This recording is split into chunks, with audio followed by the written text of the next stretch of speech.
السلام علیکم ورحمت الله وبرکاتہ ملګرو تاسو ته لکه څرنګه پته ده شیر افضل خان په سر باندې 3 کروڑ روپۍ بیانه د نن پریس کانفرنس وکړ چې مریم نواز وردی هغې چې انوال ده 3 کروڑ روپۍ بیانه شوټر او تسلې ده چې کوم شوټر دی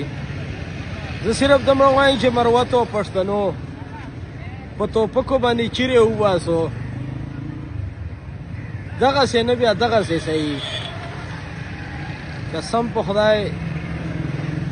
چې دا به پښتنو د مروتو دا به اخري ریډ لاین خپل هوش ناخوندې سنبال کی چې څومره ظلم او جبر د پښتون او مروت قوم او ټولو پښتنو سره لګیا ده دې بعده به بیا دا ډیره حد نه کراس خبره وي چې به په دې باندې کمپرومایز هیچ چا سره څوک ونه کړي پښتانه ټولو ته وایو مروت قوم ته وایو ټولو پښتنو ته وایو چې تیار اوسئ دا بدماشي او دا ګونډهګردي او دا کیسې دي چیرې بل چا ته وروښئ دې باندې دې موږ نه ډاروي او چې څومره هر څه ظلم زیاتی اوس هغه ډېر ده